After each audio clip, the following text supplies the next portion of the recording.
दोस्तों नमस्कार, मैं हूं शीतला तिवारी। दोस्तों कल आपने देखा कि भारतीय जनता पार्टी ने 195 सीट पर अपने उम्मीदवार जो है उतार दिए हैं। और उन उम्मीदवारों में जो कद्दावर नेता हैं भारतीय जनता पार्टी के, राजनाथ सिंह, अमित शाह, खुद नरेंद्र मोदी, स्मृति ईरानी, शिवराज सिंह समेत तमाम जो दिग्गज नेता हैं, उनकी सीटें जो है वो कन्फर्म हो गई कि वह चुनाव लड़ेंगे कहाँ से।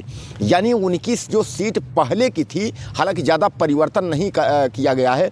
खासकर जैसा कि आप देख रहे थे कि 2-4 नाम कटने वाले थे, जैसे कि आजमगढ़ से दिनेश लाल निरहुआ रिक्शा वाले का नाम जो है ऐसा लग रहा था कि काट करके और किसी दूसरे को वहाँ उतारा जाएगा, लेकिन ऐसा वहाँ नहीं हुआ। यानी दिनेश लाल निरहुआ वह जो है चुनाव आजमगढ़ से लड़ेंगे। हालांकि आजमगढ़ से जो है नाम पहले से तय था, समाजवादी पार्टी के अखिलेश यादव के जो है चाचा शिवपाल वहां से जो है लड़ने वाले, तो उनका नाम पहले से ही कंफर्म था। और वैसे भी समाजवादी पार्टी के लिए आजमगढ़ की जो सीट है वह अहम मानी जाती है। वहां से अखिलेश यादव भी चुनाव कई बार लड़ चुके हैं और वहाँ से सांसद रह चुके हैं, लेकिन पिछली बार जो है वो शिवपाल यादव लड़े भी थे और शिवपाल यादव लड़ भी सकते हैं। तो कुल मिलाकर के आप समझ लीजिए कि आजमगढ़ की जो सीट है वो भारतीय जनता पार्टी के लिए जो है वो अहम सीट मानी जा रही है, इसलिए कि निरहुआ रिक्शा वाला यानी दिनेश निरहुआ जो है वह चुनाव वहाँ से लड़ेंगे। उनका कन्फर्म हो गया, यानी उनका नाम जो है वह नहीं कटा है। वहीं अमेठी की अगर बात कर ली जाए, उत्तर प्रदेश की अमेठी, तो माननीय स्मृति ईरानी को नहीं जानत है जग में। तो कहने का तात्पर्य यह है, इस जग में, संसार में स्मृति ईरानी को कौन नहीं जानता है। राहुल गांधी के खिलाफ चुनाव लड़ी थी और उसके बाद वो एक बार चुनाव पहली बार जब लड़ी थी तो हारी भी थी, लेकिन फिर भी उनको जो है देश में अहम पद पे मंत्रालय मिल गया था, लाल बत्ती गाड़ी मलाई वाली, और बढ़िया एकदम लाल बत्ती गाड़ी से जो है स्मृति ईरानी एकदम, पहले भी वो बॉलीवुड यानी हीरोइन थी, टेलीविज़न में जो है तमाम हीरोइन का काम करती थी। उसके बाद उनका हीरोइन में मन नहीं लगा तो वो भारतीय जनता पार्टी का दामन पकड़ ली और नरेंद्र मोदी के नेतृत्व में जो है देश की सेवा करने के लिए जो है कूद पड़ी। तो जब देश की सेवा कूद पड़ी तो उनकी जो है पॉपुलैरिटी यानी सिनेमा जगत और टेलीविज़न की पॉपुलैरिटी देखते हुए बीजेपी ने अमेठी से टिकट दे दिया और कहा कि राहुल गांधी के खिलाफ आप लड़ जाइए। अब स्मृति ईरानी जो है, महारानी जी जो है, महारानी ही बोलिए, कारण ये है कि अब वो देश में जो है तमाम मंत्रालयों में रही हैं और तमाम जो है उनका वर्चस्व रहा है, गाड़ियों का काफिला चल रहा है, तो उनको महारानी ही कहा जाता है। जैसे महाराजा नरेंद्र मोदी जी इसमें देश के राजा हैं, वैसे उनको महारानी ही बोलिए। तो कहने का तात्पर्य ये जो है, स्मृति ईरानी जी जब चुनाव हार गई थी उनके राहुल गांधी के खिलाफ, फिर भी इनको मंत्रालय दे दिया गया था। इनको कहा गया था कि आप जो है कांग्रेस के दिग्गज विपक्ष के नेता राहुल गांधी के खिलाफ चुनाव हारी हैं, तो अब आप हमारे जो है दामन में आई हैं भारतीय जनता पार्टी में, तो ये लीजिए आप जो है मंत्रालय, मानव संसाधन फला मंत्रालय ये लीजिए और आप बिल्कुल लाल बत्ती से चलिए, जो मन में आए अनाप शनाप भाषण देते जाइए और समर्थ के नहीं दोष गोसाई। भारतीय जनता पार्टी जो है सामर्थ्यवान है, कुछ भी करेगी, कोई दोष नहीं है। ये तो मैं आपको जो है कई वीडियो में बता भी चुका हूँ और बार बार आपको यही बताता हूँ कि समर्थ के नहीं दोष गोसाई। जो सामर्थ्य हुआ होता है, अगर कोई दोष भी कर देगा उसका कोई दोष नहीं होता। तो कुल मिलाकर के स्मृति ईरानी जी जो है वो अमेठी में इस बार फिर ताल ठोक करके मैदान में वो कूद पड़ी हैं। अब देखना ये है कि राहुल गांधी पिछली बार तो इनसे हार गए थे, स्मृति ईरानी ने जो है राहुल गांधी को हरा दिया था। और राहुल गांधी हालांकि 2 जगह से लड़े थे, अमेठी और वायनाड से, तो वायनाड वहाँ से वो जीते थे, यहाँ से हारे थे। तो कुल मिलाकर के इस बार जो है राहुल गांधी अमेठी से लड़ते हैं कि अभी तो कन्फर्म नहीं है, लड़ भी सकते हैं।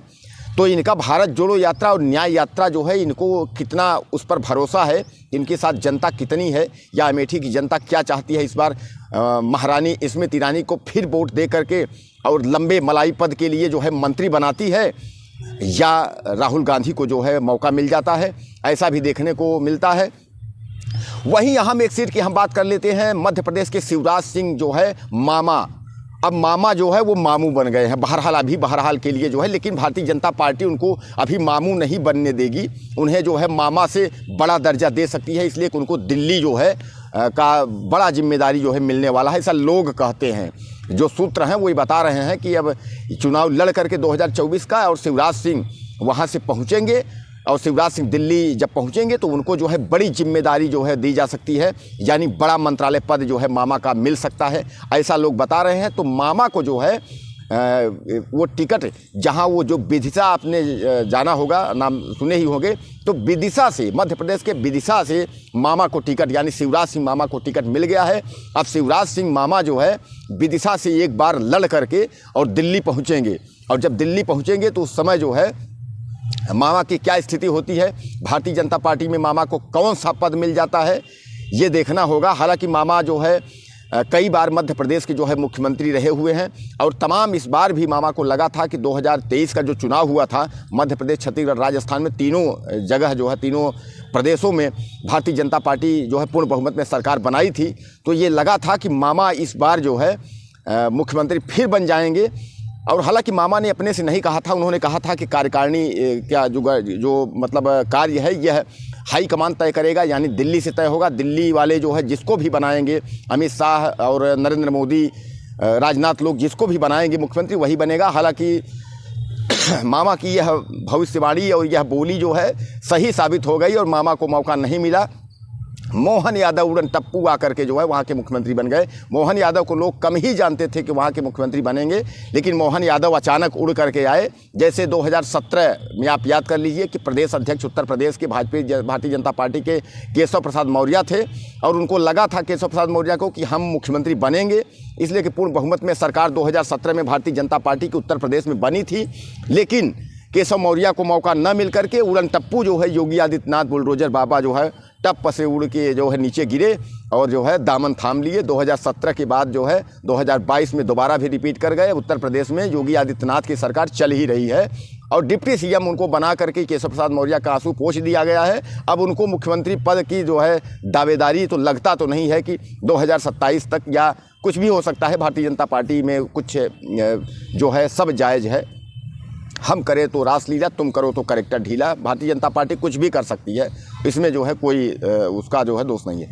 अब कुल मिलाकर के आप ये समझ लीजिए, तो मामा जो है वह विदिशा से चुनाव लड़ेंगे, विदिशा से चुनाव जीत करके, और उसके बाद जो है वह दिल्ली पहुंचेंगे, और दिल्ली पहुंचने के बाद जो है वो बड़ी जिम्मेदारी संभाल सकते हैं, ऐसा भारतीय जनता पार्टी के लोगों का कहना है। जो हाई कमान है, जो सूत्र हैं, वो बताते हैं कि उनको मुख्यमंत्री पद नहीं दिया गया मध्य प्रदेश में, अब उनको जो है दिल्ली बुलाया जा रहा है, और वो चुनाव लड़ करके दिल्ली पहुंचेंगे। अब दिल्ली में जो है अहम पद पर उनको जो है जिम्मेदारी दी जाएगी, मामा जो है शिवराज सिंह को। अब उसके बाद एक तीसरा बड़ा नाम अगर हम बात करें, तो वह नाम सबसे जो है अहम नाम जो है राजनाथ सिंह का। हालांकि राजनाथ सिंह जो है वह, अगर भारतीय जनता पार्टी में बात करें, तो नरेंद्र मोदी को लाने का और प्रधानमंत्री पद की जिम्मेदारी और सौंपने का और पूरा श्रेय जो है तो वह राजनाथ सिंह का ही है। इसलिए कि राजनाथ सिंह जो है उस समय भारतीय जनता पार्टी में उनका अहम रोल था, और आज भी राजनाथ सिंह का अहम रोल है। लेकिन अब धीरे धीरे मैं आपको दोस्तों बता दूं कि राजनाथ सिंह जो है वो धीरे धीरे वही लाइन पकड़ चुके हैं जिस लाइन में डॉक्टर मुरली मनोहर जोशी और आडवाणी हैं। कारण ये है कि जो भारतीय जनता पार्टी का जो एक फार्मूला है, फार्मूला का मतलब ये है कि यूज एंड थ्रो, ऐसे आप सीधे सीधे समझिए, आपको बहुत घुमाने की ज़रूरत हमको नहीं है, ज़्यादा घुमाएंगे तो आप समझ नहीं पाएंगे। यूज एंड थ्रो मतलब यूज करो और फेंक दो। भारतीय जनता पार्टी का साफ जो है ये सिद्धांत ही रहा है कि पहले आओ, पहले पद पाओ, और उसके बाद जब पहले आप आ गए तो आप तो हमारे हो, अब आपकी कोई गरिमा है या नहीं उससे मतलब नहीं है, अब अगले को बुलाओ। तो भारतीय जनता पार्टी जो है उसका ये है नियम कायदा ही रहा है। तो कुल मिलाकर के आप ये समझ लीजिए कि राजनाथ सिंह जो है वह चुनाव लखनऊ से लड़ रहे हैं। लखनऊ यानी उत्तर प्रदेश की राजधानी, वहाँ से वह चुनाव राजनाथ सिंह लड़ रहे हैं। अब राजनाथ सिंह जो है चुनाव लड़ करके उसके बाद बहरहाल राजनाथ सिंह जो है, जो इस समय अमित शाह यानी गृह मंत्री, तो गृह मंत्री राजनाथ सिंह रह चुके हैं, और गृह मंत्री के बाद अचानक ऐसा क्या फैसला पलटा कि अमित शाह जो है गृह मंत्री बन गए और उनको जो है रक्षा मंत्रालय पकड़ा दिया गया। तो कभी कभार राजनाथ सिंह का जी का बयान आता रहता है महीने में 1-2 बार कि पाकिस्तान अपनी औकात में रहे, पाकिस्तान अपनी हद में रहे, बस यही 2-4 बयान उनका आता रहता है। बाकी जो है धीरे धीरे जो है मार्गदर्शक मंडल की लाइन जो है वो क्लियर हो रही है, और लगता यही है कि राजनाथ सिंह धीरे धीरे मार्गदर्शक मंडल में पहुंच जाएंगे। कारण यह है कि भारतीय जनता पार्टी इस समय योगी आदित्यनाथ, अमित शाह और नरेंद्र मोदी के इर्द गिर्द घूम रही है, बाकी किसी का जो है कोई वर्चस्व है नहीं। हाँ, चुनाव में जो है याद आएगी कि राजनाथ सिंह हैं, गडकरी हैं, शिवराज हैं, फलाना है, ठिकाना है। चुनाव जब आएगा तो सबको मौका मिलेगा और सबकी याद आएगी। अब उसके बाद जो है बात कर लीजिए ज्योतिरादित्य सिंधिया, यानी जो है महाराजा जी। तो महाराजा ज्योतिरादित्य सिंधिया की बात कर लीजिए तो यह जो है कांग्रेस के जो है दिग्गज नेता हुआ करते थे मध्य प्रदेश की, और मध्य प्रदेश में कांग्रेस में इनका अहम रोल हुआ करता था। लेकिन ऐसा क्या हुआ कि इनको लगा कि अब यार कांग्रेस का कोई भविष्य दिख नहीं रहा है, अब मज़ा नहीं आ रहा है, अब कुल मिलाकर के जो है मलाई वाली पार्टी पकड़िए, इसलिए कि भारतीय जनता पार्टी का जो है वो भविष्य है। तो भारतीय जनता पार्टी का जो है भविष्य, इसको पकड़िए। तो भारतीय जनता पार्टी का जो है उन्होंने दामन जो है पकड़ लिया और कई जो है विधायकों को लेकर के वो कांग्रेस की सरकार बनी बनाई जो है गिरा दिए। यानी कमलनाथ जो सरकार थी, वहाँ कमलनाथ मुख्यमंत्री थे, तो उस टाइम में जो है उनकी सरकार थी। तो जब ज्योतिरादित्य सिंधिया जो है भारतीय जनता पार्टी का जेपी नड्डा के नेतृत्व में दिल्ली पहुंच करके दामन पकड़ लिया, तो उसी समय जो है तमाम अफरा तफरी मच गई। कई विधायक जो है छोड़ करके और वहाँ भारतीय जनता पार्टी में भाग गए, और बाद में पता यह चला कि कांग्रेस की सरकार मध्य प्रदेश में गिर गई और पुनः जो है भारतीय जनता पार्टी ने अपनी सरकार बना ली, और वहाँ जो है शिवराज सिंह मामा उर्फ मामू जो है वो मुख्यमंत्री बन गए। जो इस समय मामा अब जो है अब मुख्यमंत्री तो कोई बात ही नहीं, अब दिल्ली तैयारी कर रहे हैं, उन्हीं मामा शिवराज सिंह की बात हम कर रहे हैं। तो यह रहा ज्योतिरादित्य सिंधिया। तो ज्योतिरादित्य सिंधिया जो है वह गुना से चुनाव लड़ रहे हैं। अब गुना से चुनाव लड़ करके जीत करके, और वो हो सकता है कि मंत्रालय तो इस समय जो है भारत रत्न और मंत्रालय की हम आपको बता दें कि किसको कब मिल जाएगा कोई भरोसा ही नहीं। मंत्रालय कभी भी किसी को भी बांटा जा सकता है। ये एक मलाई है मंत्रालय और भारत रत्न, किसी को कुछ भी दे दो, भारत रत्न दे दो, मंत्रालय दे दो। आजकल सब जो है ये जो है कोई टेढ़ी खीर नहीं है कि बहुत बड़ा पद है कि मंत्री बना देना और भारत रत्न दे देना, किसी को कुछ भी दिया जा सकता है। लेकिन ये भारतीय जनता पार्टी की ही सरकार में ऐसा हो सकता है।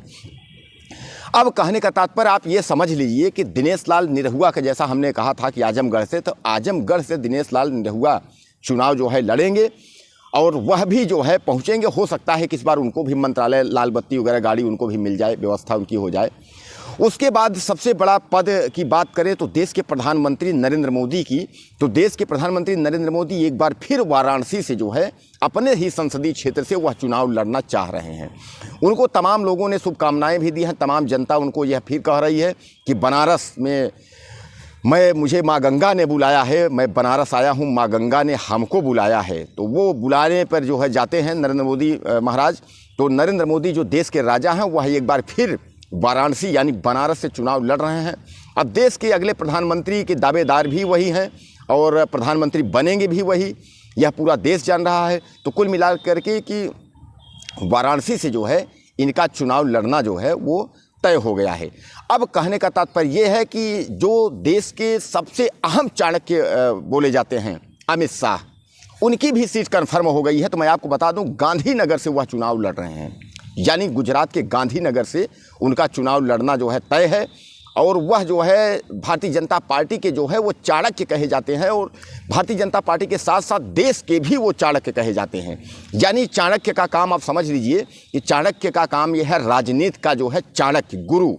तो राजनीति के अगर गुरु, अगर मास्टर माइंड अगर किसी को आप कहेंगे तो वह भारतीय जनता पार्टी में अमित शाह को ही आप ले लीजिए। इसलिए कि अमित शाह का जो वर्चस्व है वह बहुत अहम है। और भारतीय जनता पार्टी में अगर कोई रोल है तो आप समझ लीजिए कि न योगी और न मोदी, केवल जो है चाणक्य अमित शाह का है।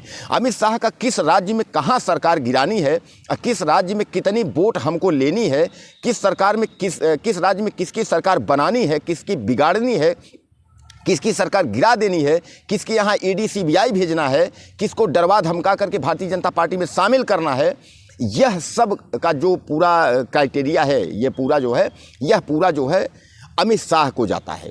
यानी अमित शाह को इसकी जिम्मेदारी है कि मध्य प्रदेश में सरकार किसकी बनेगी, कौन मुख्यमंत्री होगा, राजस्थान में किसकी बनेगी, कौन मुख्यमंत्री होगा, और छत्तीसगढ़ में किसकी सरकार बनेगी, कौन मुख्यमंत्री होगा, यह अमित शाह का ही कार्य है। यानी सरकार, देश का जो पूरा सरकार चलाने का क्राइटेरिया है, जो नियम है, जो रूल है, वह केवल अमित शाह ही करते हैं।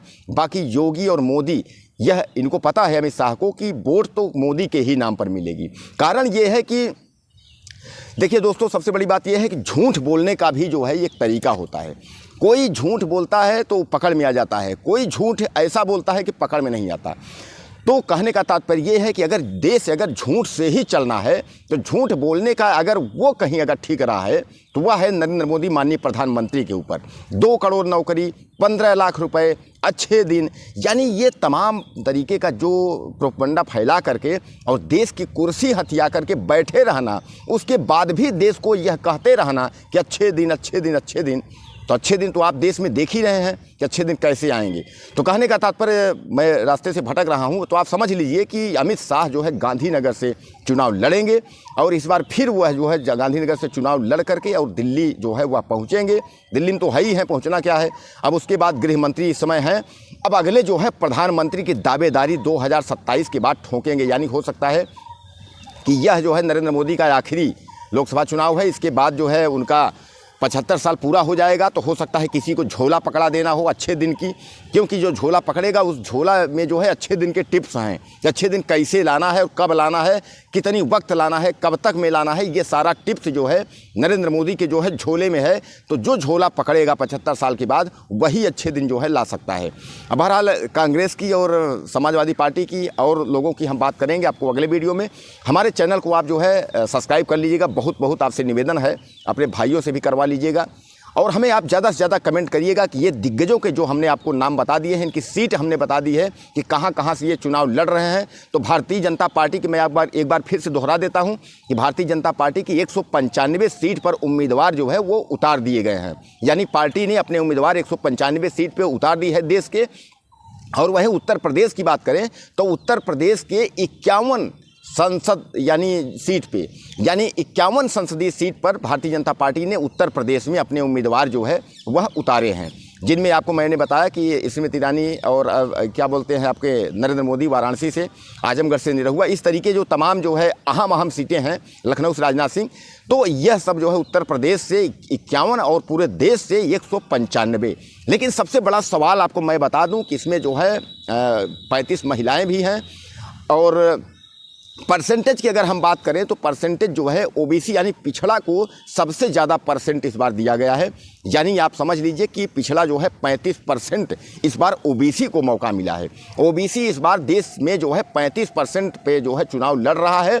वहीं मुस्लिम की अगर जिक्र करें, मुस्लिम की कोई सीट नहीं, अभी तक मुसलमान को टिकट नहीं दिया गया है। यानी आप समझ लीजिए कि मुसलमान की जो 25 करोड़ की जो आबादी, एक तरीके से आप जो है 40 करोड़ आप मान के चलिए, जो भी आबादी है मुसलमान की, उस आबादी के जो है दरमियान मुसलमान को अभी टिकट नहीं दिया गया है। लेकिन अगले जिक्र हम करते हैं कि अगले जो सीट फिर आएगी, फिर घोषणा पत्र में इनका जो मतलब जब उतारे जाएंगे तो हो सकता है कि बंगाल में और जम्मू कश्मीर में जो है वहाँ मुसलमानों को टिकट दिया जा सकता है। कारण यह है कि वहाँ मुसलमानों के अलावा कोई विकल्प नहीं है, तो वहाँ उम्मीदवार उतार सकती है भारतीय जनता पार्टी। तो कुल मिलाकर के दोस्तों हमारे वीडियो को आप ज़्यादा से ज़्यादा शेयर करिएगा, चैनल को सब्सक्राइब कर लीजिएगा और मुझे कमेंट जरूर करिएगा कि जो सीट पर भारतीय जनता पार्टी के दिग्गज लड़ रहे हैं तो ये जीत करके और दिल्ली पहुंचेंगे, आगे क्या होगा ज़्यादा से ज़्यादा मुझे आप कमेंट करिएगा। आपकी जो राय होगी आप मुझे ज़्यादा से ज़्यादा कमेंट करिएगा। और अगले वीडियो तक के लिए नमस्कार।